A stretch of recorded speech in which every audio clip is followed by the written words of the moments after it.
Todo este mes que llevamos, desde el mes de enero. Hombres de fe. Excelente. Hemos estado hablando entonces de Salomón. El hermano Andrés tocó el tema de Salomón, cómo Dios lo utilizó. El hermano Leo habló acerca de Daniel, cómo Dios lo utilizó para poner incluso señal profética, revelarle, sin necesidad de que Nabucodonosor le dijera cuál fue el sueño. Dios, por misericordia y por poder, se lo reveló a él. Le dijo: ve y dile al rey que este fue el sueño y esto significa. Entonces hemos estado hablando que todo esto ha sido posible por la fe. Pero el tema que el Señor puso en mi corazón para esta mañana es que entendamos realmente qué es la fe. Porque muchas veces puede que tengamos una idea incluso distorsionada de lo que es la fe, y hemos leído muchas veces a través de la palabra qué es la fe. ¿Quién me lo puede describir? ¿O qué dice la palabra en Hebreos 11:1, que es donde lo encontramos? ¿Quién lo lee, por favor? Hebreos 11:1. Después la fe, la certeza de lo que se espera y la convicción de lo que no se ve. Amén. Pero alcanzamos a entender lo que es la fe solo en un texto bíblico complejo, y muchas veces lo repetimos, ¿no? Si la fe es ver las cosas que no son como si ya fueran, porque así lo dice en otra traducción. Amén. Pero entonces vamos a estudiar más a fondo qué es la fe. Vamos a ver a través de la vida de cada una de las personas, o por lo menos gran parte de las personas que se enumeran o de las que se habla aquí en el libro de Hebreos capítulo 11, para poder entender a profundidad qué es la fe. Amén. En esta traducción, que es lenguaje actual, dice, no habla de qué es la fe, sino confianza en Dios. Ahí empezamos a entender que la fe es la confianza en Dios. Confiar en Dios es estar totalmente seguro de que uno va a recibir lo que espera. Estar convencido de que algo existe, aun cuando no se pueda ver. ¿Y qué es ese algo que existe aunque uno no lo pueda ver? Dios. La fe se centra en Dios. Porque más adelante, y es más, el hermano Leo nos leyó esta cita bíblica y nos hizo entrar como en razón y a reflexionar un poco. Y dice en el verso 2, lo sigo leyendo en el lenguaje actual, verso 2: Dios aceptó a nuestros antepasados porque ellos confiaron en Él. Verso 3: y nosotros creemos que Dios creó el universo con una sola orden suya. Lo que ahora vemos fue hecho de cosas que no podían verse. ¿Por qué dice que no podían verse? ¿Alguien de pronto se ha podido detener en por qué el escritor de este libro de Hebreos dice de esta manera? Es decir, de lo que no se puede ver, dice de lo que no podía verse. Porque ya cuando se escribió el libro de Hebreos, había caminado el mismísimo Dios en la tierra. Lo que no se veía se hizo carne, se hizo hombre, y Él nos enseñó a dar pasos de fe. Amén. Por la fe Él se hizo obediente, y obediente hasta la muerte. Entonces por eso dice en esta traducción, de lo que no podía verse. Vamos al verso 4. Abel confió en Dios y por eso le ofreció un sacrificio mejor que el de Caín. Por eso Dios consideró que Abel era justo y aceptó sus ofrendas. Y aunque Abel ya está muerto, todavía podemos aprender mucho de la confianza que él tuvo en Dios. Me encanta esta traducción, me encanta. Vamos en el 11:4, lo que acabamos de leer. Vamos a entrar entonces a Hebreos 11:5. En este personaje me voy a detener un poco para hacerles como una referencia un poco más amplia de quién es Enoc. Enoc confió en Dios y por eso, en vez de morir, Dios se lo llevó de este mundo y nadie volvió a encontrarlo. La Biblia dice, antes de que Enoc fuera llevado, fue obediente y eso le agradó a Dios. ¿Quién fue Enoc?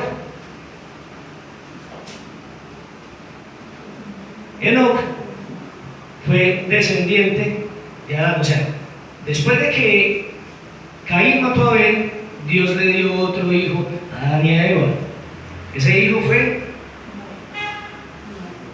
Set. Sí. ¿Sí? Desde Adán hasta Enoc, o sea, Enoc es el séptimo patriarca, si mal no recuerdo, en esa línea genealógica. Dios pone a Enoc incluso como señal profética para nosotros. ¿Por qué? Porque Enoc vivió en un tiempo donde, como en este tiempo, había mucha maldad. La maldad se había propagado. La ira de Dios estaba provocando a causa del pecado del hombre, de la rebelión, del apartarse de Dios. Pero Enoc, dice la palabra de Dios, que por fe él decidió caminar y agradar a Dios. Y por eso Dios, antes de que su ira se derramara, después de Enoc, dice la palabra de Enoc, engendró a Matusalén. Y Matusalén engendró a Lamec. Y Lamec engendró a Noé. Desde Enoc hasta el diluvio transcurrieron más de 1300 años. Dios se agradó de cómo vivía Enoc. Dios se agradó de cómo él caminaba, cómo le seguía, cómo le servía, apartándose siempre de lo malo, apartándose del pecado. Y por eso Dios no permitió que él viera corrupción. ¿Y por qué digo yo que lo pone como una señal profética? Porque en esos tiempos estamos viviendo algo muy similar a lo que se vivía en ese tiempo. Dice la palabra de Dios que en los últimos tiempos será como en los días de Noé. ¿Por qué los días de Noé? Porque la maldad y el pecado se había aferrado al corazón del hombre. Dios pone a Enoc como profecía sobre nosotros. Muchas veces en las iglesias cristianas evangélicas se habla acerca del rapto, del arrebatamiento. ¿Sí? ¿Por qué se utiliza esa palabra? Porque es una traducción del griego, raspazo, que es arrancar con violencia. Pero el término real en el hebreo es el natsal, que natsal significa rescate, que es mucho más bonito. ¿Por qué? Porque es que Dios no está arrebatando. Arrebatar es quitar algo con violencia, algo que no es suyo, pero Él nos está rescatando. ¿Por qué? Porque ya fuimos comprados a precio de sangre. Él simplemente, antes de que se derrame su vida, va a venir por su iglesia, para que no veamos corrupción, así como lo hizo con Enoc. Amén. Por eso quería de pronto detenerme un poco en este personaje, porque de pronto se ha leído, pero no se tenía una referencia muy amplia de quién fue Enoc y qué hizo Enoc para agradar a Dios y para que no hubiera corrupción. Corrupción fue que él no murió. Tanto a Abel como a Enoc, Dios los pone también como preámbulo de lo que iba a ser el Señor Jesucristo.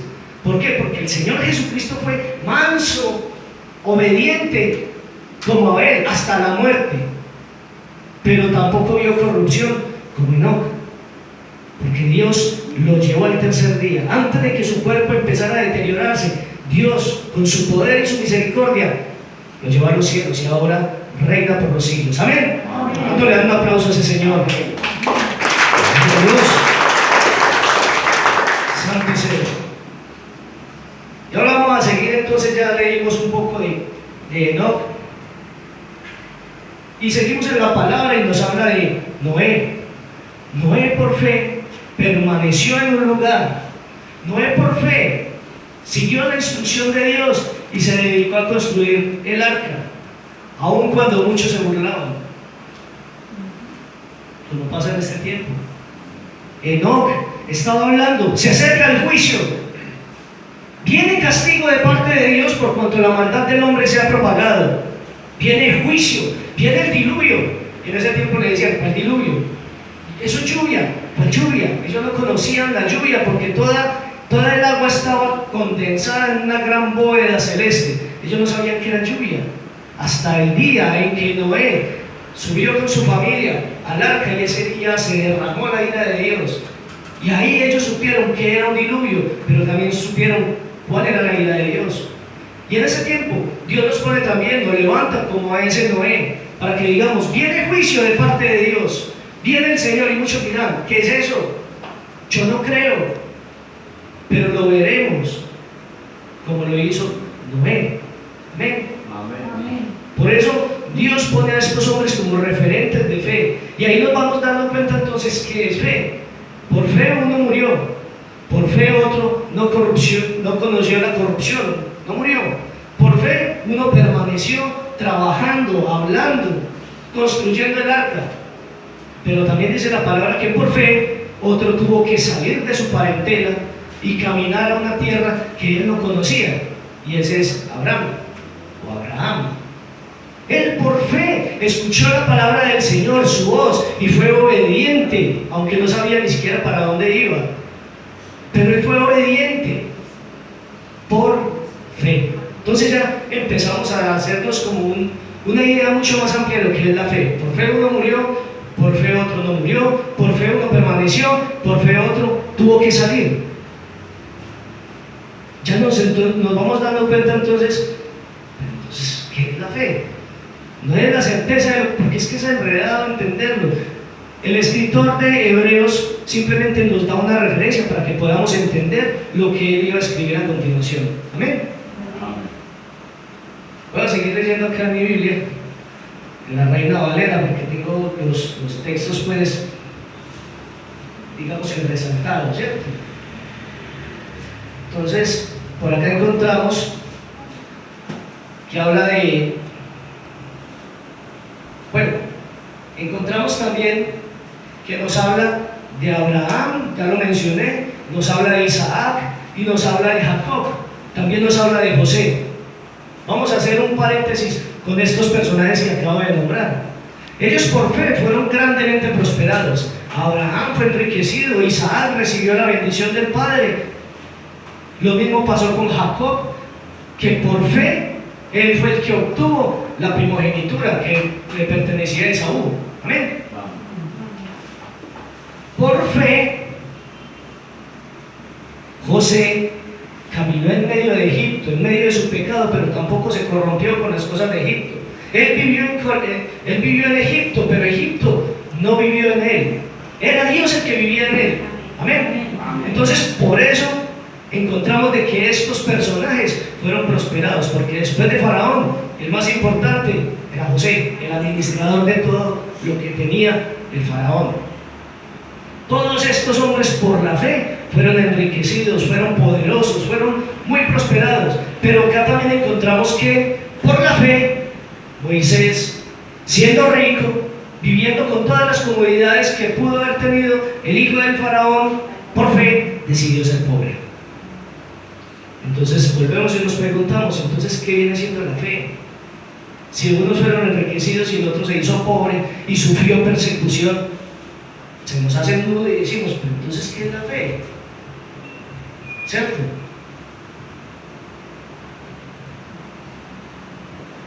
Hay otra parte muy importante, me parece muy bonito este tema. Hay personajes de los que de pronto poco se conocen en la Escritura, en la palabra de Dios.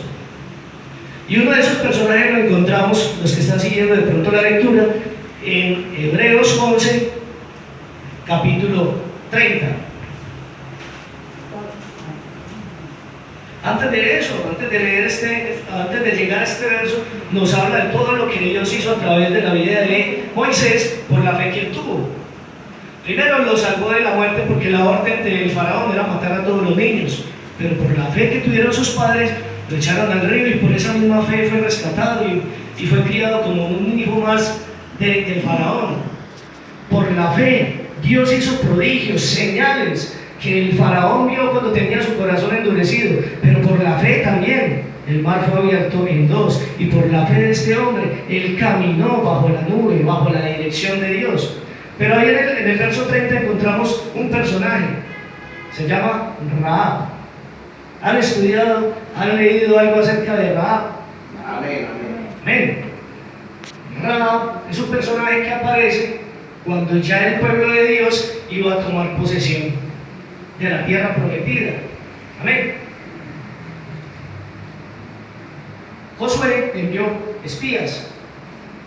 Moisés, no, ya fue Josué, envió los espías para que empezaran a analizar el terreno, el territorio que iban a poseer.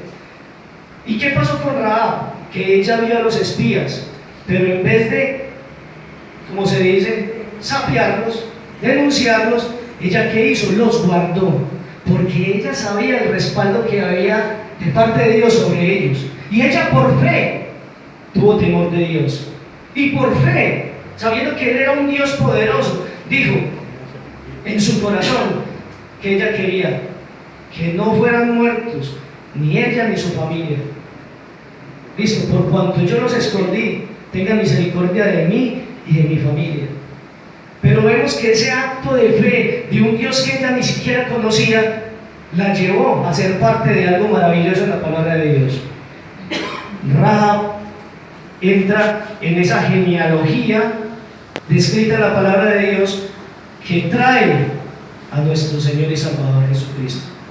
Dice la palabra, los invito a que leamos Mateo capítulo 1, verso 5. Si tienen la Reina Valera, me gusta más porque ahí hacen más en profundidad la referencia de la genealogía y cómo Rahab entra ahí en escena hasta nuestro Señor Jesucristo. Amén. Mateo 1, 5.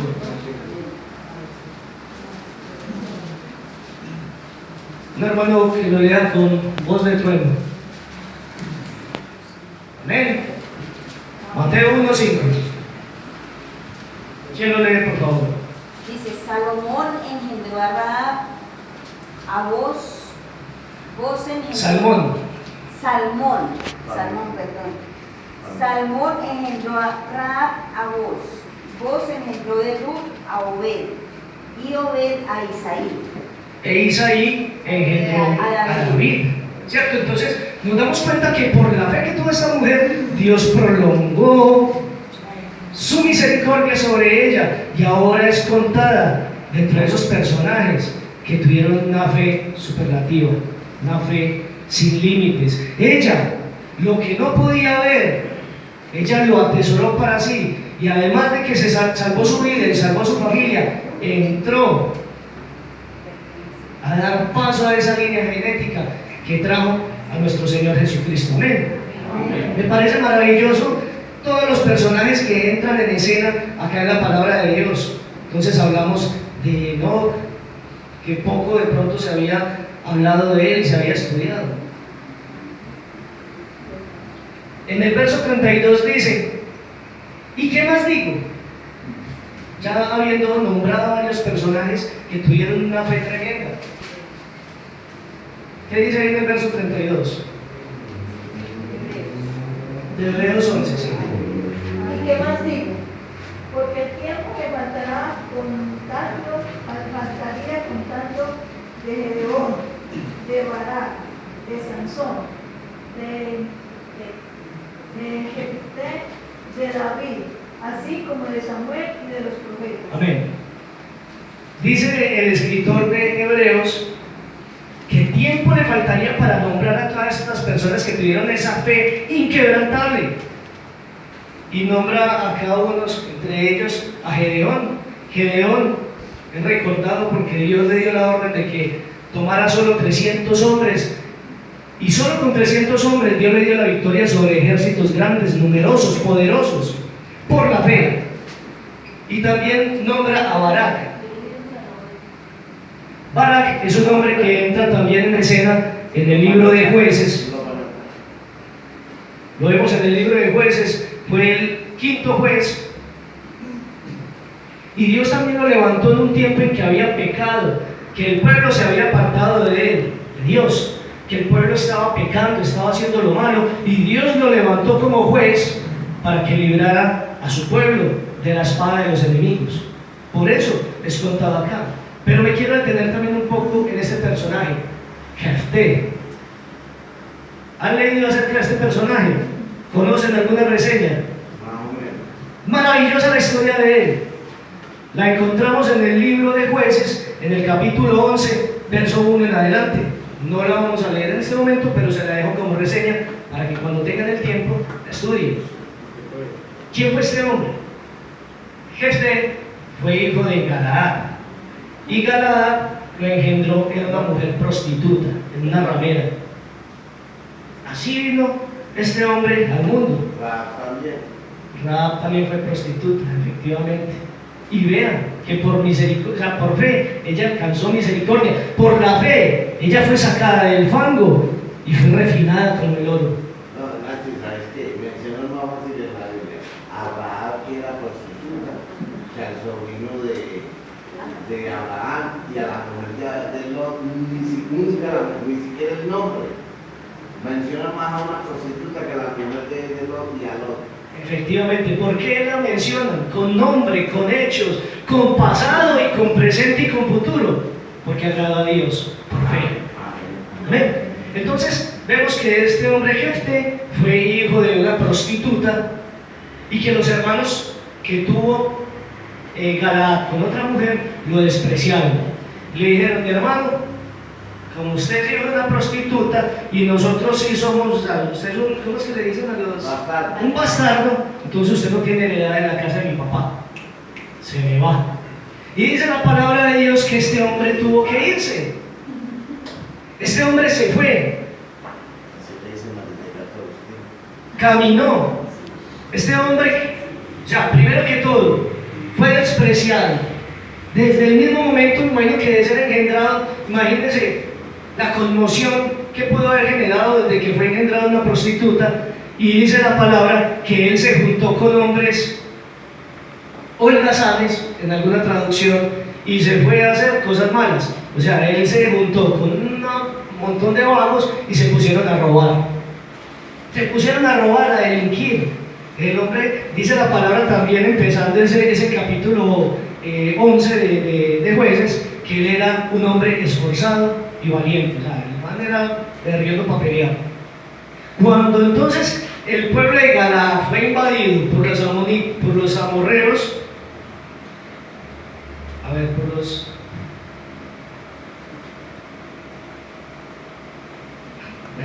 ahora me saco del nudo. Lo cierto es que fue invadido.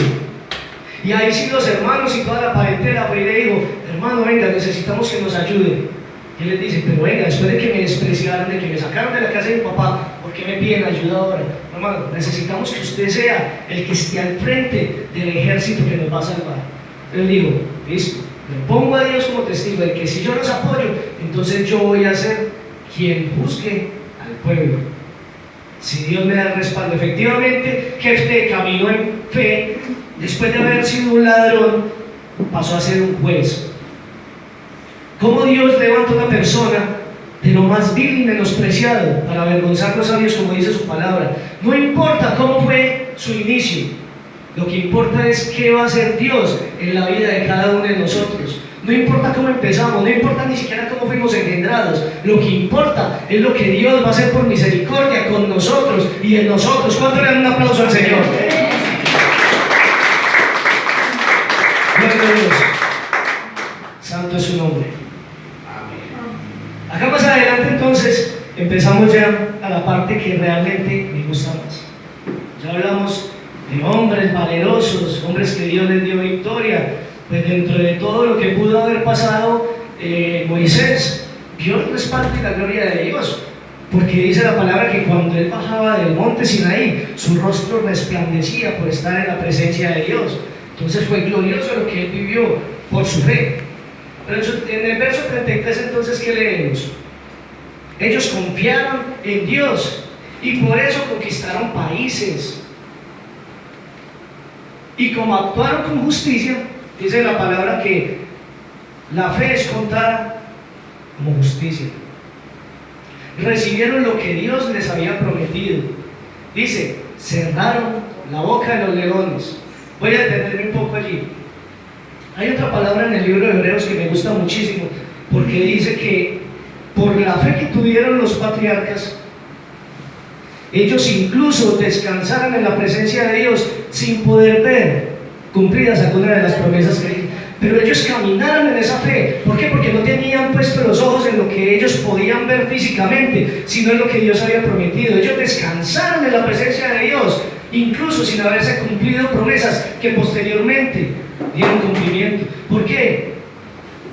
Estos hombres, Abraham, Isaac, Jacob, José, ellos murieron sin poder entraran en la heredad, a lo que ya Dios les había prometido. Pero ¿sabe por qué? Dice la palabra, porque ellos creían era que tenía Dios algo más glorioso para ellos, que la ciudadanía de ellos no era en esa tierra, en ese pedazo de tierra que les había señalado donde iban a habitar, que la ciudadanía de ellos estaba en los cielos. Y eso es lo que nos muestra a nosotros la palabra.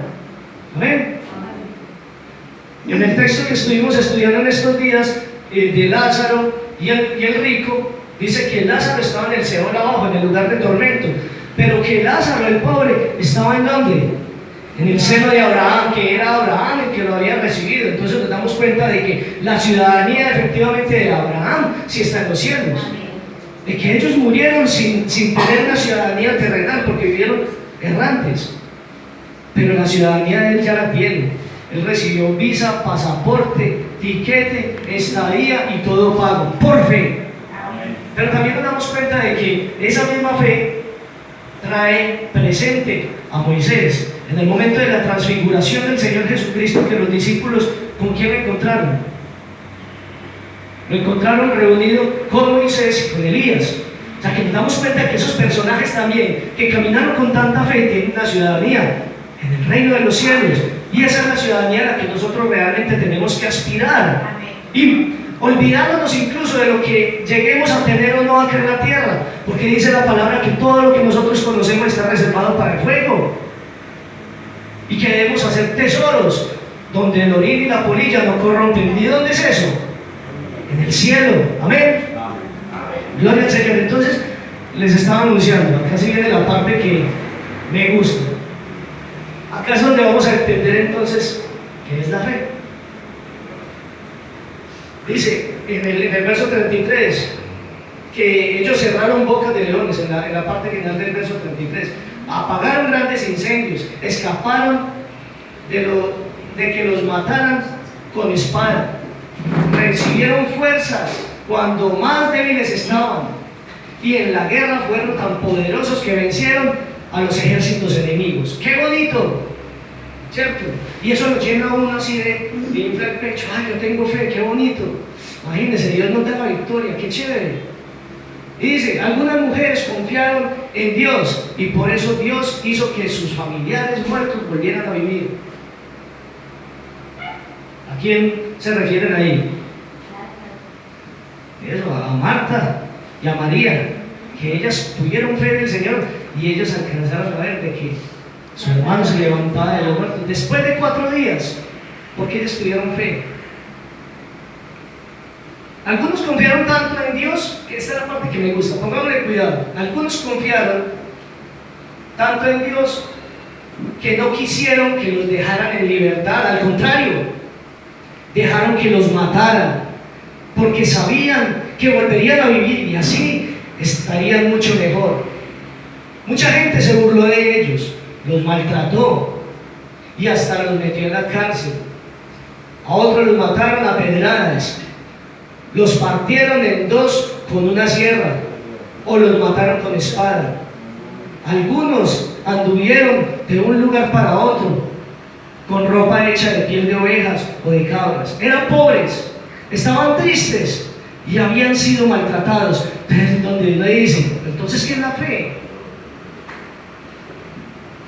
Porque, como decía ahora, cuando llega alguien y nos predica, y entonces la fe es ver las cosas que no son como si ya fueran, entonces recibe, y ahí todo el mundo, ¡aleluya! Pero apenas leemos esta parte que por fe, otros fueron pobres, otros fueron perseguidos, otros estuvieron en la cárcel, tuvieron hambre, no tenían con qué vestirse, entonces ahí ya no dicen, ¡aleluya! Y no, ¡ay, fue madre! Entonces, ¿qué es la fe? Ahí es donde se nos hace un nudo. Y nos podemos dar cuenta de que cuando nosotros estamos hablando de la fe, no podemos limitarnos en un solo texto bíblico de Hebreos 11:1, sino que tenemos que estudiar a profundidad la palabra de Dios. Amén. Amén. Vuelvo y les pregunto ahora, después de haber leído todo esto, ¿y entonces qué es la fe?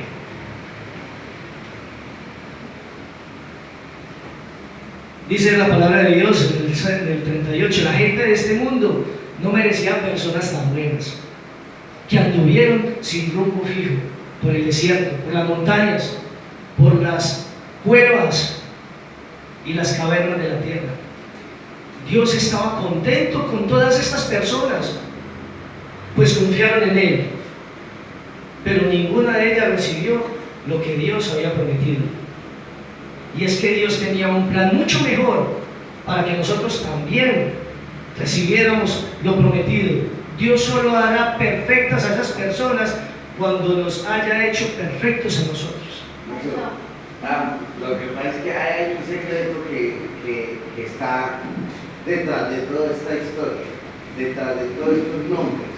Hay un secreto muy, muy grande, que es el que nosotros tenemos que anhelar, luchar, trabajar, levantarnos, servir, acostarnos. Ese es el norte, ese es el sentido de nuestra existencia aquí en la tierra. El reino de Dios no es de este mundo, el reino de Jesús no es de este mundo. La recompensa de todos esos hombres no era en este mundo. Porque dice la palabra que el mundo no era merecedor de estos hombres, que ellos murieron sin recibir lo que Dios había prometido. Acá les tengo una pequeña reflexión de que, entonces, ¿qué es la fe? Sí, señor. Que viendo todo esto, pues nosotros repetimos así como nosotros que la fe es creer en lo que no vemos. Pero ya analizando todo esto, yo entiendo que la fe es algo similar a lo que dice John. Que en nuestra vida y todo lo que hacemos sea para lograr algún día llegar a esa tierra prometida que no está acá, sino al reino celestial. Es luchar por eso, es luchar por la vida eterna. Que Jesús lo dijo, aquí me acaba de leer lo que ¿cómo es que lo dijo Jesús para hablar de más? Dijo, es que si mi reino fuera de este mundo, todos mis hombres lucharían para que no sean entregados, pero lo estoy renunciando. En esta traducción dice, pues Dios tenía preparado algo mejor para nosotros, de modo que ellos no llegaran a la perfección sin nosotros. O sea, la fe es llegar a lo que Dios tiene preparado para nosotros, que es mucho mejor que todo lo que Amén, claro. Yo digo que la fe, según lo que ustedes nos han leído, es como la confianza, es la fidelidad y es la obediencia que nosotros debemos de tener con Dios. Entonces eso viene a formar parte de la fe. Dice ahí en el libro de Hebreos que sin fe es imposible agradar a Dios. Acá les hice como una pequeña reflexión. Dice, la fe no es que vayamos a salir de paseo y orar para que no llueva y que brille el sol. A veces pensamos que eso es fe. No, yo oré con tanta fe que vean, las nubes ahí no se abrieron. No es que me envíe 5 millones para pagar mis deudas, o que simplemente orar por la sanidad en un momento de enfermedad. Fe es confiar en Dios sin importar qué pase en mi vida. Amén. La fe es una relación de confianza en la cual aceptamos lo que sea que Él envía a nuestra vida e ir a donde Él nos envíe y a ser obedientes en lo que Él nos pida. Eso es fe. La fe cree que hay un Dios que en medio de mi debilidad Él es fuerte. Muchas veces nosotros creemos que tener fe es manipular o decirle a Dios qué tiene que hacer y cuándo lo tiene que hacer. Muchas veces pensamos que eso es fe, de que es un Dios que tiene que escuchar lo que yo quiero que haga en el momento en que Él, en el momento en que yo quiero que lo haga. Pero fe realmente es someterme a la voluntad perfecta de Dios, hacer lo que Él quiere en mi vida. Muchas veces nosotros estamos acostumbrados a cuantificar la bendición de Dios. Entonces medimos la fe en algo que Dios entrega, en algo que Dios me da como posesión. Pero ahí alcanzamos a ver que hubieron personas que fueron pobres. Y muchas veces cuando vemos a una persona que está pasando en un momento de debilidad, de enfermedad, de tribulación, le decimos, tenga fe. ¿Será que nosotros tenemos un indicador, un termómetro de la fe de estas personas? Puede que tenga una fe mucho más grande que la de nosotros, pero eso hace parte de un plan de Dios, para que Dios pueda enseñarnos y moldearnos a través de la vida de esa persona, así como lo hizo de los que murieron. Porque por fe, Esteban, cuando estaba siendo apedreado, él levantó los ojos al cielo y vio que se estaba abriendo para él en medio de la dificultad. Eso es fe. Eso realmente es fe. Aceptar de que Dios tiene el control absoluto, total de mi vida, de mis circunstancias. Decirle: Dios, si hoy estoy pasando por un momento de escasez en mi casa, si hoy estoy pasando por un momento de enfermedad, me sujeto a tu voluntad, Señor. Si he estado orando por cosas que al día de hoy no he podido ver, yo estoy seguro, Señor, de que aunque mis ojos se cierran, vas a cumplir esas promesas. Muchas veces cuantificamos nuestra fe, pero el mensaje de hoy es que nada de lo que tengamos, nada de lo que podamos obtener, nada de lo que podamos atesorar se compara con el amor, la misericordia y la vida eterna. Amén. A eso nos enseña la palabra de Dios, que debemos apuntarle, que fe es simplemente dejarnos guiar por el Señor. Cuando abrimos la palabra de Dios es cuando se incrementa nuestra fe. Cuando abrimos la palabra de Dios nos damos cuenta de un Señor Jesús que toca los ojos de un ciego y lo sana. Y en este momento nosotros por fe le decimos: Señor, por favor, tenemos fe y te pedimos que quites esa ceguera espiritual que tenemos. Por fe yo veo que hay un Señor Jesús que cura la sordera de algunos hombres allí en la palabra. Y hoy yo le pido al Señor: Señor, quita esta sordera espiritual que no me permite escuchar tu palabra, tu guía. Veo en la palabra a un Señor Jesús que sana al hombre que tenía la mano seca, que sana a un paralítico, a los que tienen las piernas tullidas, lo sana. Y yo por fe le digo: Señor, sana esta fe paralítica que tengo yo, porque muchas veces la condición del hombre es de un paralítico. Eso nos enseña la Escritura. Cuando el Señor se le acerca al paralítico de Bethesda y le dice: ¿quién es el sano? Y como él no tenía fe, él ahí empezó a exponer lo que lo rodeaba. No era él, eran las circunstancias. Señor, pero es que vea, yo no tengo quien me tire al agua. Y resulta que cuando viene el ángel y toca el agua, alguien se me anticipa, entonces no he podido ser sano. Pero esa no fue la pregunta. El Señor le dijo: ¿quién es el sano? Él simplemente tenía que decir: sí, Señor. Y eso nos pasa también a nosotros cuando no tenemos fe, que anhelamos un poco de cosas, pero el Señor nos dice: ¿quieres?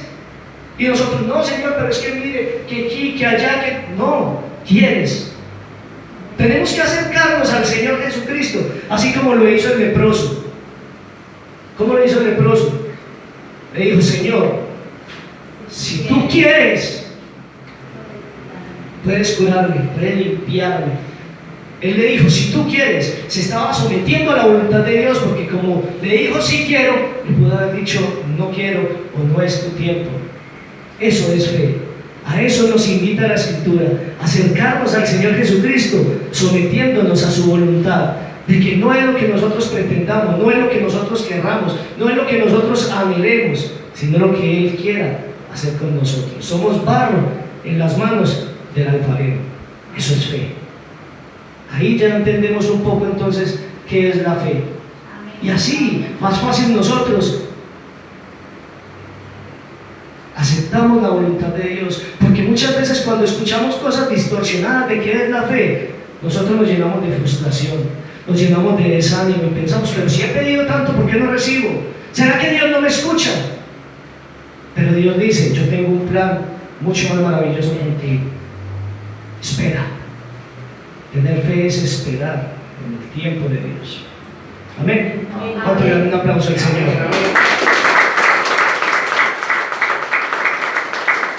Muy bien, Señor. Vamos entonces a orar, a pedirles a Dios maravilloso que hoy nos enseña qué es la fe, a que nuestros pensamientos se puedan alinear con su voluntad. que aunque no entendamos por qué estamos pasando por ciertas circunstancias en este momento, Él tiene el control. Él no se ha olvidado de nosotros. Él no es ajeno a su necesidad y a la mía. Vamos entonces a orar y a decirle: Señor, Santo, eterno y poderoso Dios, maravilloso, Padre glorioso, hoy entiendo un poco más, porque tu palabra es inexondable. Tu palabra no hemos podido encontrar profundidad, pero hoy entiendo un poquito de qué es la fe, Señor. Que la fe es someterme a tu plan, de que tú eres el soberano, que tú eres el poderoso, que tú eres Dios. Y yo a veces me comporto como alguien caprichoso, que te digo y te ordeno qué es lo que tienes que hacer y cuándo, pero tú eres soberano. Hoy simplemente, Señor, yo me sujeto al Padre, así como un hijo que es obediente. Hoy me someto yo como un siervo que obedece a su amo, a su rey, reconociendo, Padre Santo, que tienes cosas buenas para nosotros. Solo queremos descansar en tu presencia, Dios, no permitiendo que nuestro corazón se turbe, se llene de amargura, de frustración por haber pedido cosas que al día de hoy no las he podido ver. Yo sé que tú no mientes, Señor. Yo sé que no te contradices ni te arrepientes, que tienes siempre misericordia de mí, Señor. Y sobre todo, camino así como los patriarcas, sabiendo, reconociendo de que mi ciudadanía está en los cielos, Señor. Te doy toda la gloria, la honra a ti, Señor. Amén y amén.